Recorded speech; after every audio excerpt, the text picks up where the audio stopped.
sometimes the battery they took it for charge, so you can find it here. هنا. Okay, ماشي. Oh, that's very nice. So technology is not very okay. You need to be aware.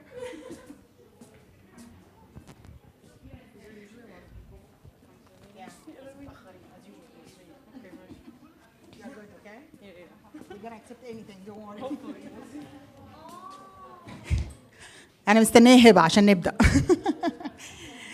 كل سنة وانتم طيبين. خريستوس أنستي. هنرنم مع بعض برضو خريستوس أنستي. أعتقد الترنيمة عارفينها علشان نقدر نرنم مع بعض.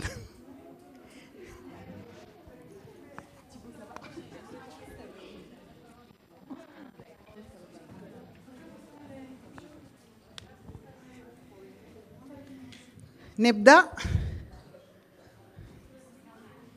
أي حد يقول لي نبدأ هنبدأ على طول. مين مشجعني؟ وأميرة. ماشي نبدأ مع بعض. 1 2 3. خريستوس أنستي أليسوس أنستي المسيح قام بالحقيقة قام. مرة تانية مع بعض. خريستوس أنستي أليسوس أنستي المسيح قام بالحقيقة قام حمل أحزاننا غفر آثامنا بجلدته الشفاء وهو نبع السلام. خريستوس أنستي أليسوس أنستي المسيح قام بالحقيقة قام شوكة الموت كسر لما قام وانتصر فأنار الطريق وأذل الظلام. خريستوس أنستي أليسوس أنستي المسيح قام بالحقيقة قام. لو كان صليبك أنهى قصة حبك أهتف المسيح قام. لا معكوسة معلش بيلخبطونا.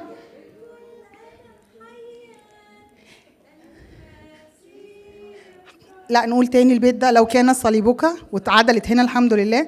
لو كان صليبك أنهى قصة حبك لما كنت الآن حيا أهتف المسيح قام.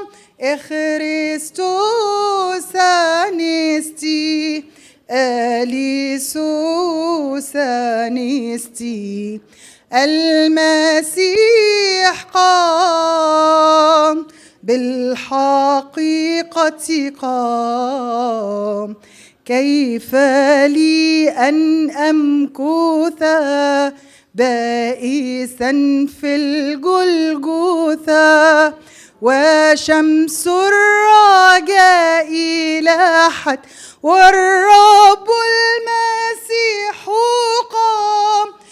خريستوس أنستي أليسوس أنستي المسيح قام بالحقيقة قام.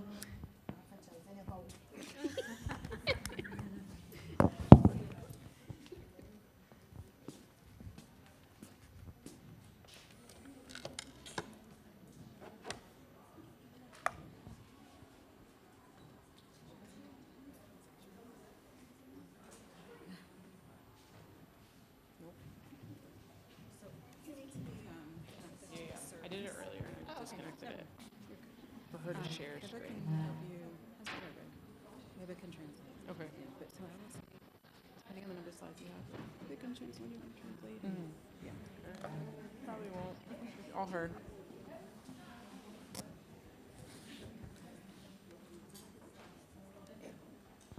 Hi, everyone. I'm Marina. So before we get started, to kind of give a background about me, I grew up in this church. You guys probably know me. And the reason why I was asked to give a talk today is because I'm in a graduate program. I'm a fourth year in a 5-year program for my clinical psychology PsyD. And my focus is children and families.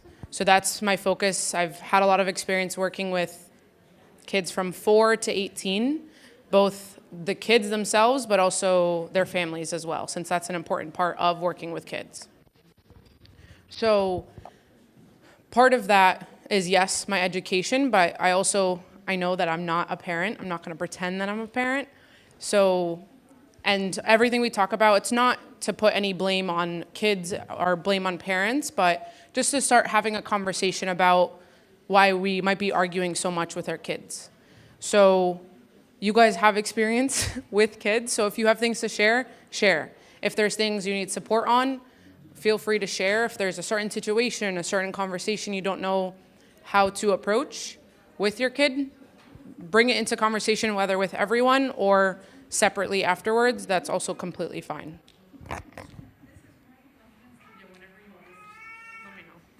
Okay. So, again, we're kind of talking about parent and teen tension. So, when you think about teenagers, you think about arguing. That happens a lot. It happens at any age, but especially with teenagers. And I think when we start talking about this, and I'll be very repetitive, so I'm sorry, but it's important to emphasize everything. So when we think about tension, I don't want it to feel like, oh, I'm doing something wrong, I'm failing my kid, I'm not doing something right. Like that's not what tension is. That's not what the disagreements, the fighting, that's not what that is. It's growth. It's part of growth, and we'll talk about why, and we'll talk about what that looks like and what we can do. So conflict is normal. It's expected with our kids, with our friends, our husbands, wives, everyone around you. Conflict is expected. Okay, it worked. Okay. So we're going to be going through different components of all of this. So again, talking about why are we arguing more? Like what's changed? Why is this happening, especially when my kid became a teen? Why is this happening so much? Thinking about why do they feel so different lately? What's been going on? And then what am I doing that might be making it worse? Again, this is not saying this is like to put blame on parents. That's not what we're trying to say, but it's the accountability, understanding we also play a role in how kids respond, how we respond to kids, and it's a relationship. A relationship is two ways.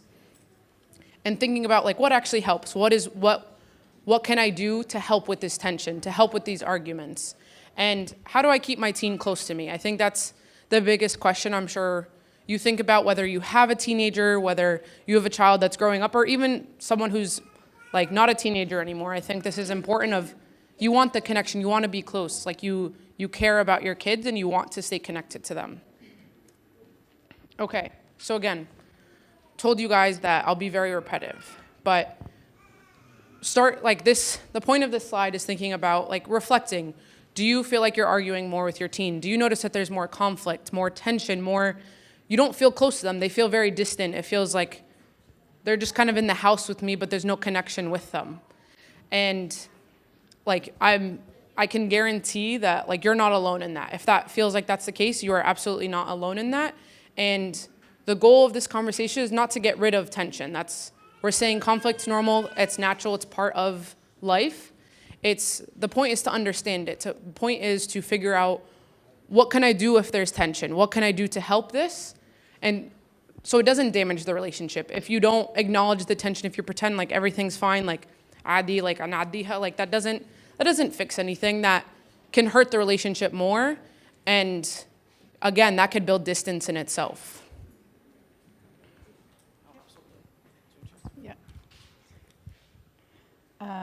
اوكي الموضوع النهارده عن التوتر بين الوالدين والاطفال في سن المراهقه. الجدال حاجه عاديه بتحصل بين اي حد، شيء متوقع في البيت مع زوجي مع اولادي، بس طبعا في سن المراهقه الجدال بيزيد اكتر بكتير جدا والتنشنه يعني.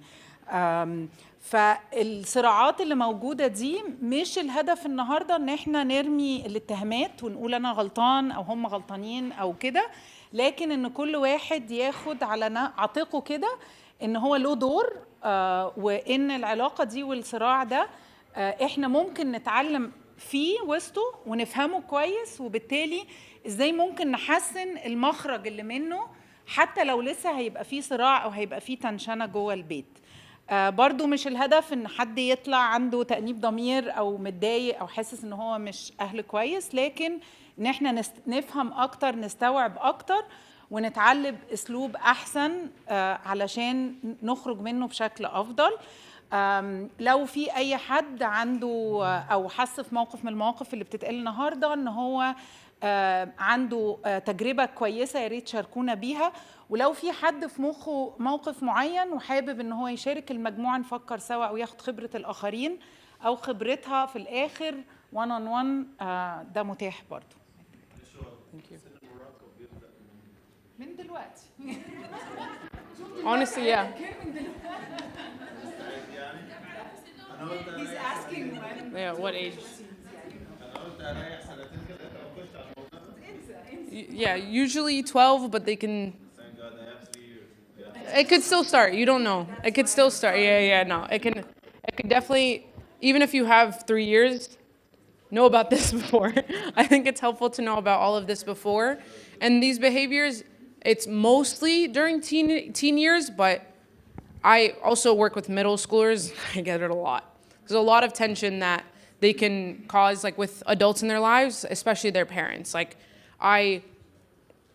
in my program, I do therapy and I also do testing. So I see it in both contexts. With any age, it can come up.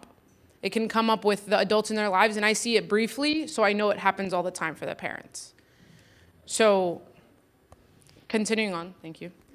So again, being very repetitive, but I want to emphasize it is not failure. Tension is not failure. You are not doing something wrong. We're not trying to get rid of tension, but it's to handle it well. We're thinking about how it's a sign of growth. It's a sign of development. It's a sign of change. And we'll go into what that looks like. So if you notice, okay, there's more tension, it's increasing. Why? We're starting to ask the question, why is this happening? What's going on? That's making this so common during teen years, during adolescence. So when you think of like from 12 to 18, that's kind of the range I go with. Okay, so I think it's helpful, hopefully you guys can see this, but I think it's helpful to think about the brain. Again, the development, like they're still growing. A lot of times we can feel that we want teens to just listen to us, to understand what we're saying. But we have to remember they're not adults. Their brains are still growing, they're still learning. So not saying it in a bad way, not treat them with fairness or anything like that, but like they are still kids. Like yes, we should give them more credit. They should, like we should acknowledge that they deserve to be heard and listened to, and also realizing that we shouldn't treat them like little adults. They aren't. They're kids. They're teenagers. They're still growing. Their brains are not developed yet. And when we think about, see if my mouse works. Can you see my mouse? Okay, cool. Thank you. So when you think about like, so this part right here, so this is the adolescent brain on the left, and then on the right is the adult brain. So our brains, this is what it looks like with the activity. It's pretty balanced out. You kind of see this here, the brain activity lower with the lighter purple, and then high is with the dark blue. So with the adolescent side, so the amygdala, so that part of the brain it involves emotion. That's a big part of that section of the brain right here. It involves emotion. So that develops before the prefrontal cortex. You notice that the activity is lower. So the prefrontal cortex that involves decision making, making good decisions, being able to handle our emotions, regulate our emotions, being able to manage your time, organize your life. So many different pieces of being an adult. Like I know I'm still developing, my prefrontal cortex is developed, but I'm still not that great at organizing and all of that. And I'm very much past teen years, but especially during that time frame, it's that difference with the amygdala being pretty active before the prefrontal cortex, where making good decisions, not being impulsive, not jumping to make a decision. That balance is why teens react emotionally rather than thinking logically. They are driven by the emotion because that's where the more of the activity is. Right here, we notice that it's a lot more powerful than the part that helps them realize, okay, this is not the best decision, or this is how you can handle feeling angry. This is how you can handle feeling upset, or whatever it might be. So when you think about when your teen is overreacting, if they're shutting down, if they're getting frustrated quickly, it's not them like intentionally doing that. It's development. They're still growing and learning these things. With this difference in activity, it can cause a difficult kind of tension in itself in their own brains of, I'm feeling a really, really strong emotion, but I also just don't know how to handle the emotion. So that's not them trying to push against you. That's not them trying to do it on purpose, but it's their brains are still learning what that looks like, learning how to handle this for themselves. So again, like that, the amygdala, this part right here, that's the most important part about processing emotions, especially when you think about fear, especially when you think about like anger, about anxiety, feeling nervous about things. So that's a lot more intense. They usually think more emotionally during this time frame, rather than realizing, okay, how can I understand the consequences of my actions, the pros and cons of this behavior, and what I can do in this situation. So it's realizing their development is not at the point that we are. So we can't expect them to act the exact same way that we do. I'm not saying that we're perfect at it either, but I think realizing the brain in itself is different and still growing. Do you want to translate this one? اوكي هنا في الفرق بين المخ بتاع التينيجرز والمخ بتاع الكبار. والمخ هنا الالوان اللي موجوده كل ما كان اكتر ناحيه الموف، ده الجزء النشط اكتر.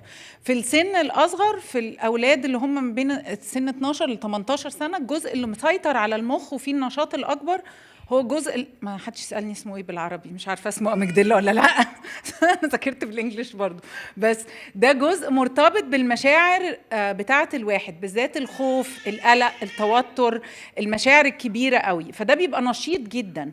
الجزء الامامي اللي هو هنا ورا القوره ده البريفرونتال كورتكس، ده الجزء المسؤول عن الادراك بتاع التنظيم، حل المشاكل، ازاي ابتدي اخد خطوه في مشروع، اقسم المشروع لخطوات صغيره، نتيجه الحاجه ايه. فزي ما انتم شايفين ما بيكونش شغال في السن بتاعهم. فمفروض نبقى احنا كاهل مدركين انهم اطفال في مرحله نمو، هم مش كبار صغيرين، وهم مش بيعملوا قصد عناد او مش ما بيحلوش المشاكل او بيعملوا الحاجات دي عشان يستفزونا، لكن هم مخهم مش قادر على ده، لان الجزء بتاع المشاعر ناشط اكتر بكتير من الجزء التنظيمي. I think that's perfect. Yeah, that was great. Thank you. Okay. And if you have any questions for me or her, let us know kind of throughout. You don't have to hold out until the end if you don't want to. Okay. So going into why tension happens. So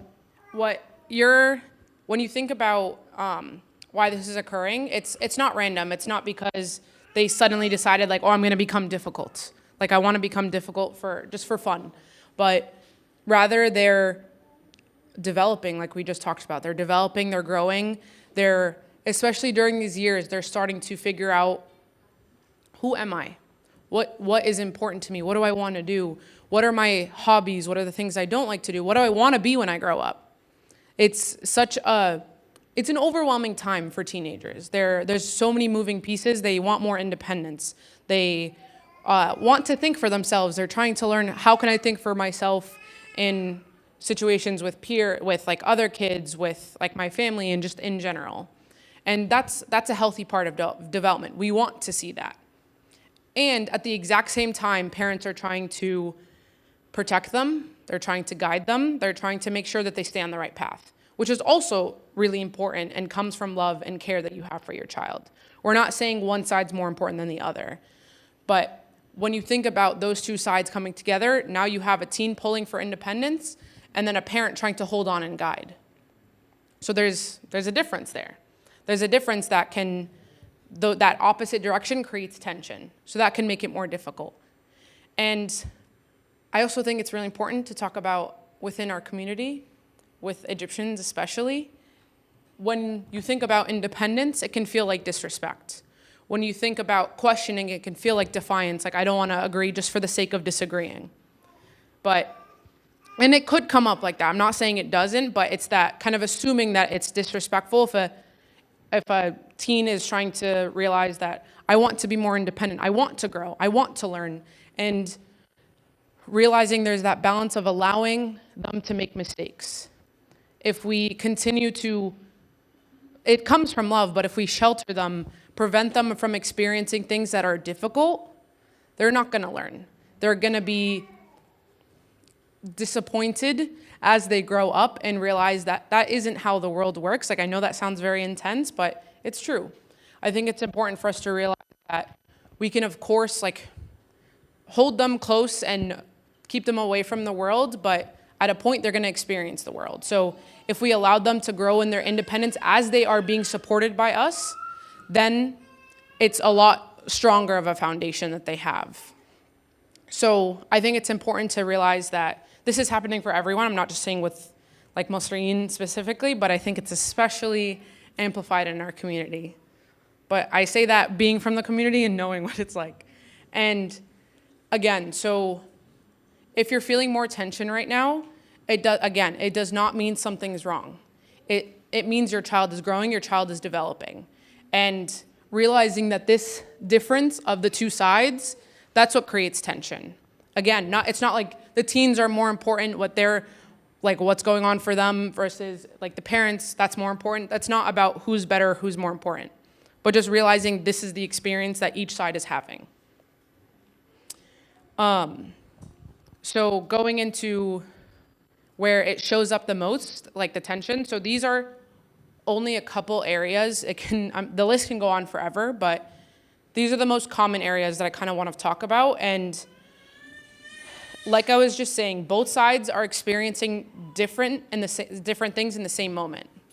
So when you think about respect and tone, parents could hear disrespect, while teens can feel that they're just trying to explain themselves.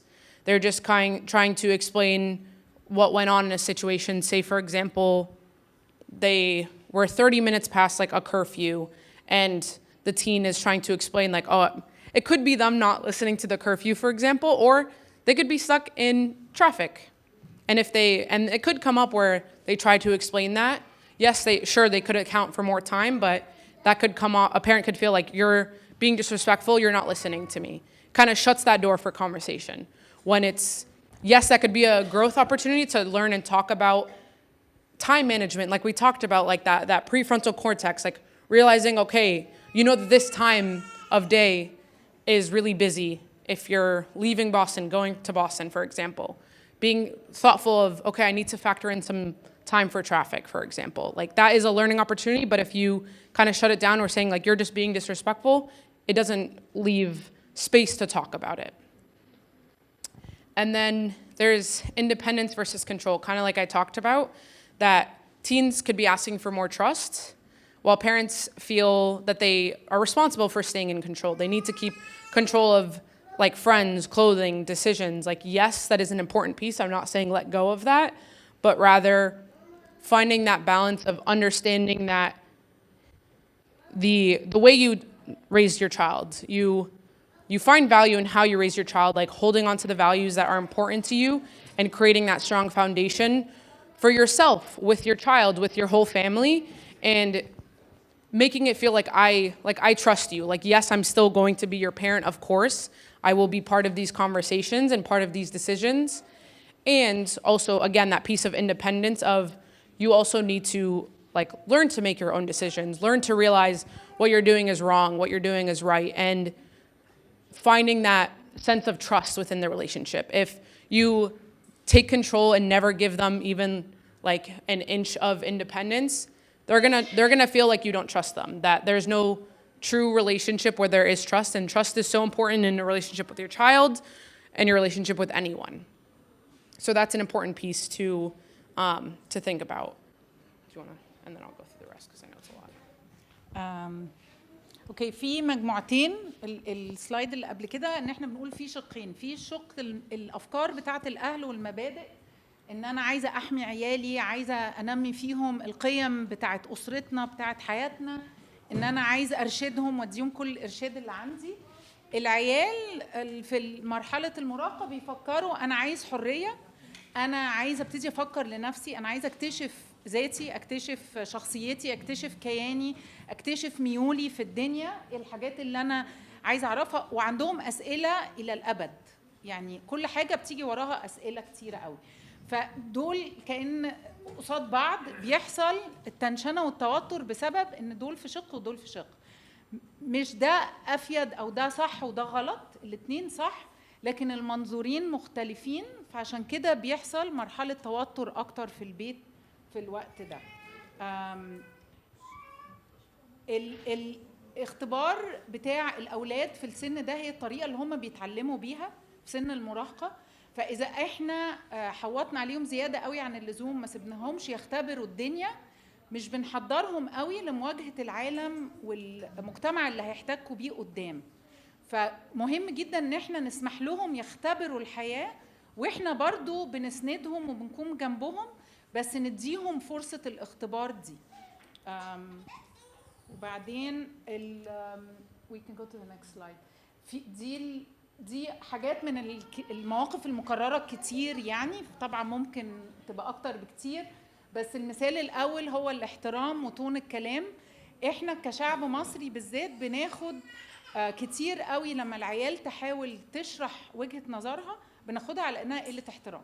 انت مش بتكلمني بادب، انت مش ماشي الكلام، انت مش ماشيه الكلام اللي انا بقوله، انت مش مستهونه بالقوانين بتاعه البيت، فبناخدها كقله احترام، مع ان هم بالنسبه لهم انا بشرح وجهه نظر بالبساطه دي. عايزين يرغوا، عايزين يحكوا، عايزين يشرحوا.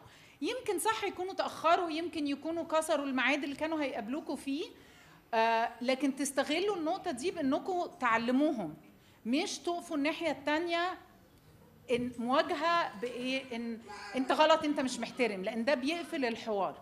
لكن ممكن اقول طب ليه غلطت، طب ليه تاخرت، طب تعالي نرجع لورا، ايه اللي ممكن يتصلح، ايه اللي ممكن نعمله في الوقت ده. الحاجه الثانيه مثلا زي اللبس، اختيار الاصدقاء كده، الاهل بيبقوا عايزين يعلموهم مبادئ البيت، الصح والغلط، الحاجه اللي احنا بنعملها. لازم تثقوا في البذره اللي انتوا غرستوها كقيم في العيال لحد ما يوصلوا في السن ده. لما انتوا تقدموا للعيال ثقه هم بيستجيبوا، بس قدام الثقه دي لازم تدوا شويه مساحه للحريه، فلازم يحصل حوار شويه عن الحريه. I think. Yeah, thank you. Okay, thank you. And kind of keeping like with this slide about where it shows up the most is thinking about church and faith. I think this part can be a very real struggle, really thinking about how parents focus on keeping values strong, which is very important, while teens can feel that they're being forced rather than guided.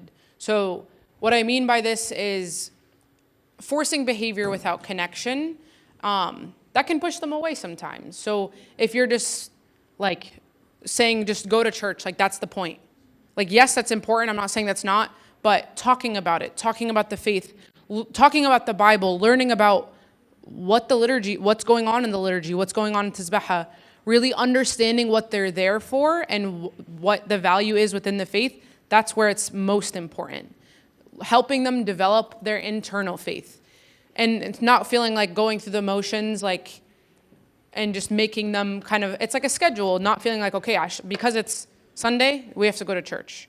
Yes, that's a routine we want, absolutely, but what is going on in church? What's happening? What is Abuna doing right now? Learning about what's going on, and that can start when you're little. It's not just when you're a teen, but having those deeper conversations. They're still developing, but they're able to hold those deeper conversations about what their internal faith looks like.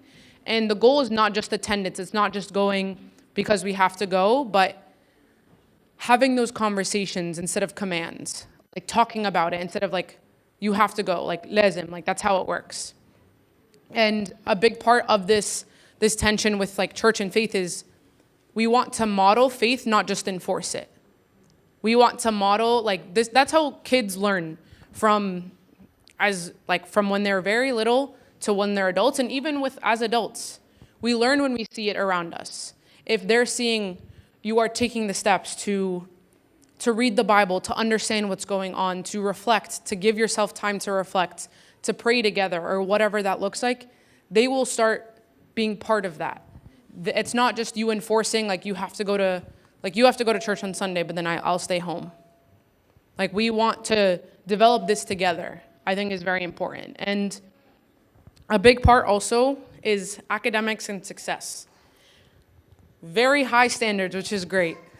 We've all dealt with those really high standards. I know I have, which is something we want for everyone. We obviously want to see our kids succeed, to do amazing things, which they absolutely will, but realizing that parents can be seeing they can see it as support while teens can see it as pressure. Understanding that balance of, absolutely, I want to see you do great in school. This is important. I want you to be able to feel like you found what you wanted to do and like learn what that looks like and how you can reach those goals in a way that is part of who they are, but not all who they are. It's not like like the grade that they get in school is the value that you put on your child. And not saying like, oh, Mama, I got an A-. Okay, why not an A? Like, yes, we want them to do great. Again, that's not what I'm saying. I'm not saying like, be like, oh yeah, do whatever you want. Like, don't study, it's fine. That's not what I'm saying.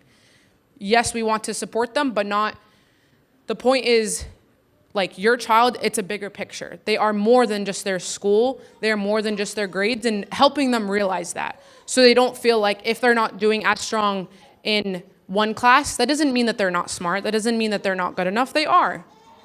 And that's something that's really important for us to think about. And lastly, privacy. Lastly for what we're talking about, but tension can show up in a lot of different ways. So privacy, parents are thinking about safety.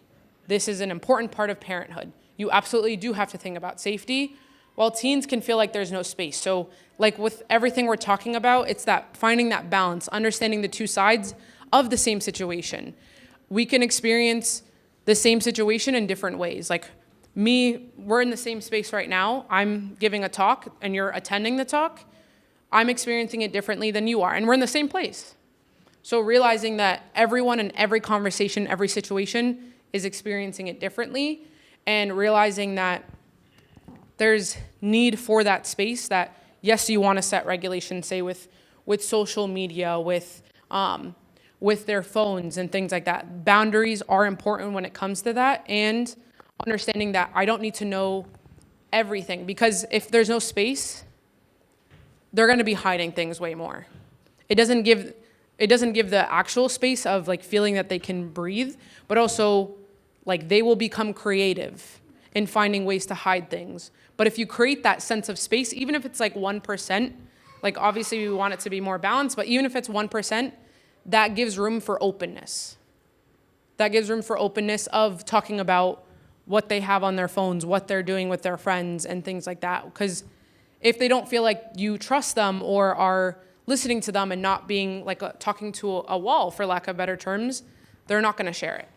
So we want to create that environment where they can share things and not feel like they're about to be lectured or yelled at, which I'm about to get into. So again, what's difficult is it's not only that tension's happening, but realizing that how we respond can make it bigger. Without us realizing, not saying that you're doing it intentionally, but how we respond to these situations can make them bigger than they would need to be. Do you want to do that before I jump into the other one because it's a bit longer? الكنيسة والإيمان، العيال بتحس إنها مجبورة إنها تحضر الكنيسة أكتر من إنها بتوجه للكنيسة. ده لأن ما بناخدش ساعات الوقت إن إحنا نشرح لهم كل حاجة. ما بنقعدش نشرح لهم القداس والتسبيحة والحاجة، بنعتبر إن ده إجباري، لازم نروح لازم. فالعيال لما بتضغط بيحصل إنهم بيبقى التزام بضغط، لكن ما بينموش جواهم الإيمان الشخصي بتاعهم، ما فيش الحب اللي جواهم هم للمكان. فكل ما بذلنا مجهود أكتر إن احنا نعرفهم ليه الكنيسة مهمة، ازاي انا بستمتع بالحاجة وانتوا بتحضروا وانتوا واقفين جنبهم، اشرحوا لهم الحاجات دي، اقفوا صلوا سوا، اعملوا حاجات سوا. الحاجة التانية الكبيرة ان الاولاد بيفهموا الحاجة اكتر بالقدوة. لما يشوفونا احنا في البيت بابا ماسك الانجيل، ماما بتقرا الانجيل، في وقت هدوء انا باخده علشان اقعد مع ربنا، بطلع منه هادي مستفاد. فهم بيتعلموا كده. لكن لو انا بقول له لازم تروح الكنيسه، اوصله مدارس الاحد واروح انا اجيب كوفي من ستاربكس، دي من عندنا. يبقى يعني هم هيقول لك ليه انا لازم احضر مدارس الاحد، انا بابا في ستاربكس او ماما في ستاربكس يعني. فدي الحاجة. النمر احنا بنركز جامد جدا على ان العيال تتشطر وتجيب نمر، ودي حاجة جميلة جدا، واحنا بنطلب منهم يوصلوا لحاجات حلوة قوي، دي كويسة. لكن مهم ان احنا نعرف العيال ان مش كيانهم كله الدراسة. يعني احنا ساعات بنركز بشكل جامد قوي ان الطفل كل الحب والطاقة اللي خارجة منا في النمر، ولو قل عن نمرة معينة كأنه مرفوض او مش كفاية او فشل في الحاجة الوحيدة اللي المفروض ينجح فيها. فده بيخلي الطفل ما عندوش سنس بالكفاية، ان هو مش كفاية. مهم ان هو يحس ان ميزة النمر ان هو يوصل او هي توصل للحاجة اللي هتفرحهم في الدنيا، ويقدروا يفتحوا قدامهم مجالات الدراسة اللي هم حابينها، وده بيأهلهم لكده. لكن هم مقبولين وهم اكتر من مجرد الدراسة وامكانيات الدراسة. اخر حاجة الخصوصية والإحساس بالحرية. احنا طبعا بنبقى خايفين على العيال جدا جدا، فبنزنق عليهم زنقة شوية زيادة قوي، فهم بيتخنقوا، فبيبتدوا يبقوا طبعا اسم الصليب كلهم نبهة جدا، ابتدوا بقى ايه يسرحوا بخيالهم ازاي يعملوا اي حاجة من ورانا عشان احنا هنخنقهم. فالفكرة ان احنا نوضح الحدود بتاعة البيت وقيم البيت من بدري، وده دورنا، مفيهوش حاجة غلط. لكن في نفس الوقت لازم يبقى في ثقة ما بيني وما بين ابني أو بنتي في سن المراهقة، إن أنا أديهم مساحة، فهم يحسوا إنهم قادرين يتنفسوا، مش محتاجين يعملوا حاجة من ورايا، مش محتاجين يحسوا إنهم على طول هيتقال لهم لا ده غلط ولا ده ما يتعملش كده ويحصل تحكم. فحتة المساحة حتى لو مساحة صغيرة لكن تدوهم فرصة يتنفسوا فيها، دي مهمة، وبتخلي عندهم القابلية انهم يجوا يحكوا لكم ما يعكوا، او لما يبقى في حاجة نص نص، ويبقى في حوار مفتوح عن انهم يعملوا الحاجات دي من ورانا. Thank you. Okay. So, like I was just saying, we're going to talk about what escalates the tension, what makes it bigger, what makes it worse, unintentionally. You're not doing it on purpose, but there's a lot of things we do without meaning to, but it's learning to notice things about ourselves more and more. And that takes practice. It takes knowing what that looks like. So that's why we're talking about it just briefly, but all of these components of what we're talking about we can talk about for a long time. So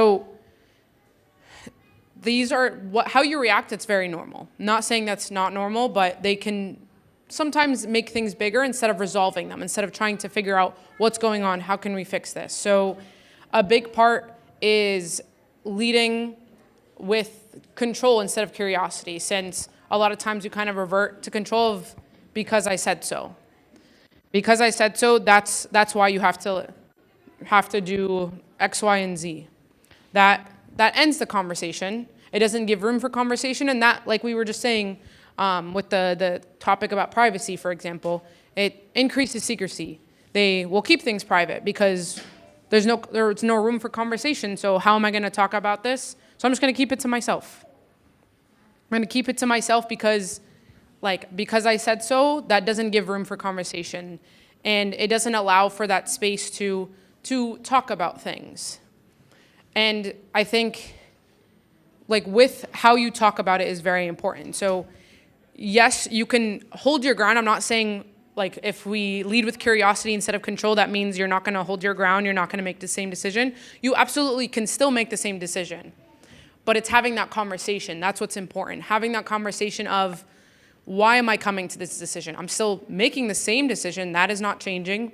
But let's talk about it. So they have that opportunity to learn, to understand why you're doing something that you're doing. And I notice this with almost all the teenagers that I've worked with, even the little kids that I've worked with. They might not like the decision that you make or that their parents make, but they'd rather know why. And they'd be fine with it. There could still be pushback, but they are more content knowing why you came to that decision instead of just saying, oh, because I said so. That, I wouldn't like someone saying that to me. I would want to know. It's that curiosity of the kid wants to understand why, and sharing that, sharing why you set that boundary, sharing why why you're doing this, with them. So being very clear and talking about it. Again, when you lean towards curiosity more than control, it's not saying you don't make those same decisions. It's not what I'm saying. Yeah. My kids, I do the same, but I will give them permission and say, you don't have to like this. Right? So they don't feel bad or they don't think, I don't care, you don't have to Yeah. like it, but this is fine. Yes. They know that it's Yeah, exactly. They don't have to like this. We're not trying to, it's not always about making them happy. They're not going to be happy all the time. And that's not you being mean or a bad parent or being intense, but that's important. There's gonna be in life, as grown adults, there's things that we don't like, but they happen. So having that experience of you might not like it and this is still kind of going on, those aren't the same thing. Those aren't the same thing, and I think it's important to understand that. And so again, it's giving that space for conversation and understanding it a little bit more. Lecturing. That's something that's very common, and I think is important for us to realize that teens will stop listening so quickly. They will stop listening, this is not research backed, but from my own work, doing therapy, we talk about emotions a lot, or that's our focus a lot. They will stop listening after 30 seconds or a minute. It's very quick. It's that when you think of in an emotional context, it's their attention, their focus on something that they don't fully understand, and again, they are still developing. They are very emotionally driven, yes, but understanding why we're talking about it might be new for them. So the longer you talk, the less they hear. So with anyone, if you are being lectured, when you were younger with your parents, if you were being lectured, did you like it? Probably not. It's not something that anyone really enjoys, because there's a difference between lecturing and having a conversation. You could still send that same message in a context of a conversation rather than a lecture of, I'm just going to talk at my teen without giving space to hear what they have to say. Again, you could still be sending that same exact message, but being really thoughtful about how you're sending the message, how you are talking about it instead of, I'm talking at you. It's not just about talking at them, it's about talking with them. I think is really important for us to think about. And focusing only on behavior. So for example, if a teen slams the door at home and the parent just ends up punishing them, it's when you think about what's the underlying emotion, it could, depending on the situation, they could be feeling hurt about something. They could be feeling embarrassed about something that happened at school. They could be feeling overwhelmed about kind of whatever it might be. If we only focus on correcting the behavior, yes, sure, of course we don't want them slamming doors. If we only focus on correcting the behavior, we miss the reason behind it. We miss that opportunity to have a conversation with them to understand what's going on. Because every behavior is a communication. With anything we do, it's a communication. With a 4-year-old who's screaming, that could be communicating a lot of different things. That could mean that they're upset. That can mean that they're sad. We obviously want to develop that space for them to learn how to communicate that, but every behavior is communication. If a kid throws something, that is a communication. It might not be the actual words, that's how we usually think of communication, but there's a message being sent. That's what communication is, a message is being sent. So really, if you just focus on the behavior, you lose that space for that conversation to support them with that emotion that's behind it. And then taking it personally. So if a teen pulls away, you feel rejected. And then that leads to a parent reacting emotionally, and that can escalate the conflict. Like, it can be really hard when you notice like your teen is not wanting to engage with you as much, like really pulling away. It can feel hurtful. Not saying that can't happen, but realizing you don't want that to stem from like you reacting. You don't want it to stem from the emotions. You want it, yes, that's part of the conversation. We're not saying let's get rid of it, but it's realizing like, why is that? What's going on? It's not about me. It's what does my teen need right now in this moment? So you can avoid escalating that conflict. Then a big thing in general with everyone, but especially with us, is shame. الناس هيقولوا إيه? What will people say about us? You're embarrassing us. You're making us look bad. That creates fear in the teen. It creates them wanting to hide, wanting to live like a double life of, okay, because mama said like I have to act a certain way, like I'll do that just because like we don't want Ness to like say bad things about us or for us the family to look bad.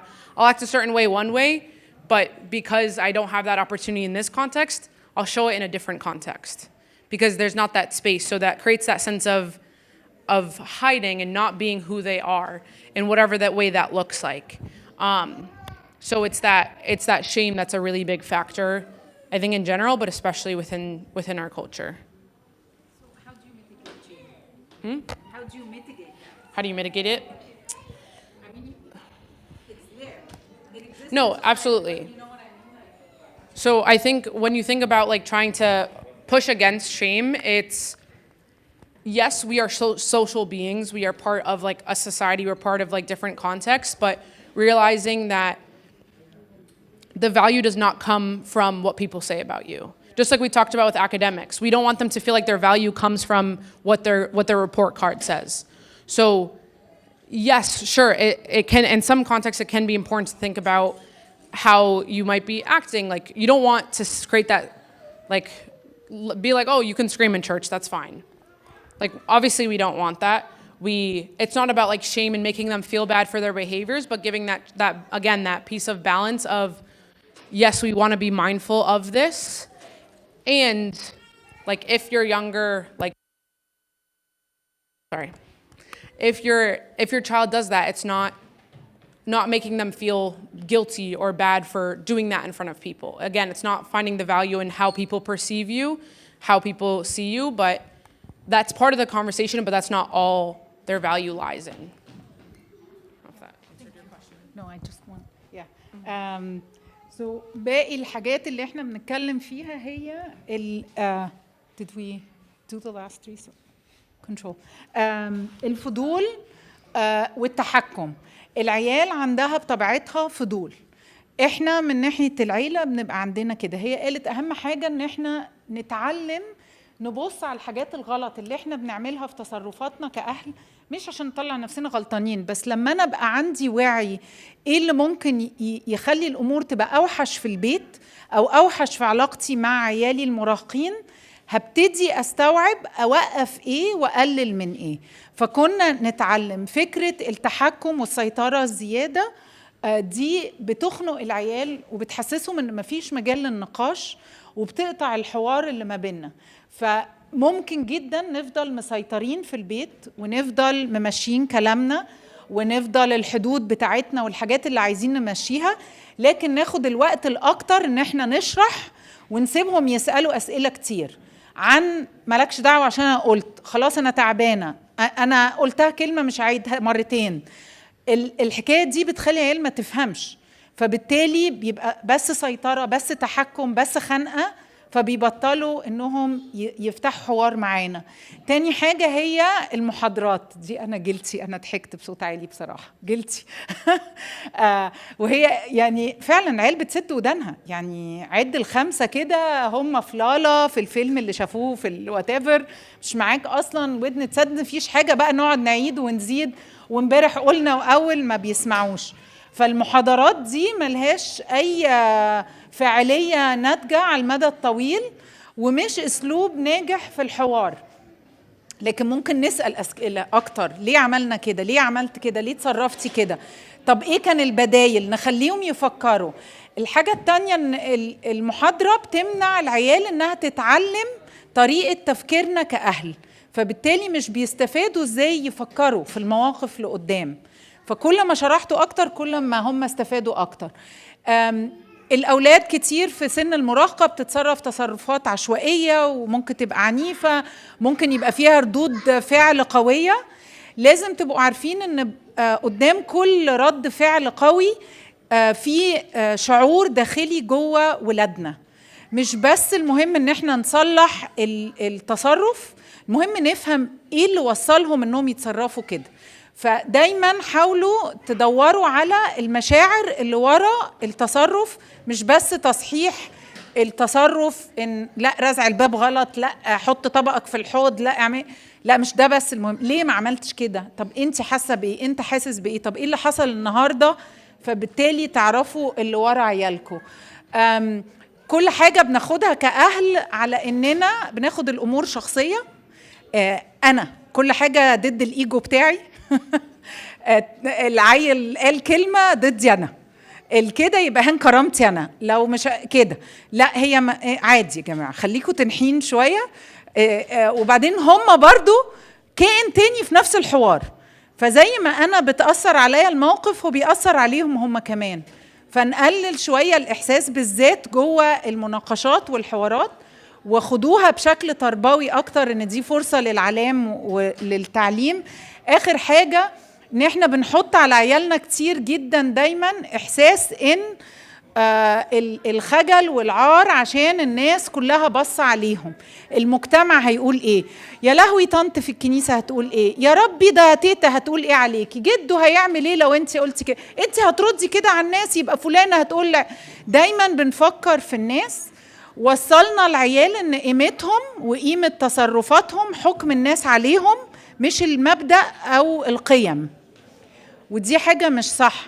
فلازم نرفع حكايه العار والكده ونفهمهم ان هم تصرفاتهم في قيمه في ذاتها، مش ان الناس بتحكم عليهم عشان نفكر في الناس هتحكم ازاي. Thank you. And really quickly, we'll have like a second part to this talk, but to introduce what that second part is about is, what do we do then? How can we actually reduce this tension that's coming up? And we talked a little bit about it, but that idea of curiosity before correction, helping them regulate their emotions first, then teaching. Because again, remember, they're still developing how to regulate their emotions. That's part of that prefrontal cortex, the part of the brain that's at the front. And then validating emotions, setting limits. With this talk, we're not saying we're not setting limits. Absolutely we need to, but understanding the other side of that as well. And then picking your battles, like realizing what should I like argue on versus kind of like let go of. And then repairing after the conflict, like how can we fix this? How can we grow from this together? And next time we'll kind of go into what that looks like in each of them and giving examples, because I think it's important to have the context of what we talked about and realizing from there, what do we do then? How can we make these adjustments? How can we be able to decrease this tension, this conflict that I'm feeling with my teen? But yeah, that'll be for next time. Thank you, everyone.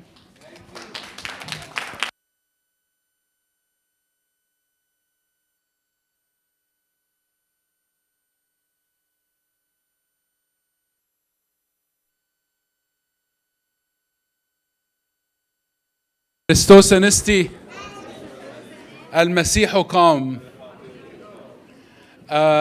As every year يعني when we have resurrection الخدام بيحضروا هدايا.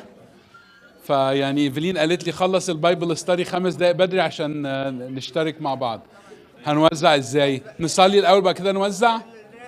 طيب نصلي عشان تاخدوا الهدايا بس حاولوا ما تفتحوش وانتوا قاعدين، حاولوا ما تفتحوهاش هنا عشان الدنيا ما تتبهدلش، عشان في قداس here on Sunday. In the name of the Father and the Son and the Holy Spirit, one God, Amen. Heavenly Father, we thank you for your crucifixion and resurrection. Thank you for elevating us from Hades to paradise and eventually to your kingdom where we all be together. نشكرك يا إلهنا المتحنن على صلبوتك وقيامتك يا رب، إن أنت أنهضتنا من العبودية ومن أبواب الجحيم، رفعتنا إلى الفردوس وإلى الأبدية. بشفاعة أم النور الطاهرة بارك في هذا الاجتماع يا رب، بارك في الحاضرين فيه، بارك في أولادهم، بارك في حياتهم، بارك في أشغالهم. ادينا يا رب إن احنا نخلي عينينا دايما على حياتنا الأبدية ومجيئك الثاني، ونكون دايما مستعدين في حالة استعداد بتوبة وصلوات وتسبيح لنشترك مع قديسيك في ملكوت السماوات. لإلهنا المجد الدائم الأبد آمين. بصلوات وشفاعات قديسة الطاهرة مريم وجميع القديسين اسمعنا يا رب عندما ندعوك بدالة البنين قائلين: يا أبانا الذي في السماوات يتقدس اسمك، يأتي ملكوتك، تكن. أعطنا اليوم واغفر لنا ذنوبنا كما نغفر نحن أيضا للمذنبين إلينا، ولا تدخلنا في تجربة لكن نجينا من الشرير بالمسيح يسوع ربنا، لأن لك الملك والقوة والمجد للأبد آمين. محبة الله الآب ونعمة ابنه الوحيد وشركة وموهبة وعطية الروح القدس فلتكن مع جميعكم. امضوا بالسلام، سلام الرب يكون معكم. علبتين كل فاميلي هدية وعلبتين بسكوت. ليه ده كله؟ لا ماشي، احنا عيد بقى، عيدوا.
مين ما اخدش هديه؟ كل اسره خدت، في فاضل كام اسره ما اخدوش؟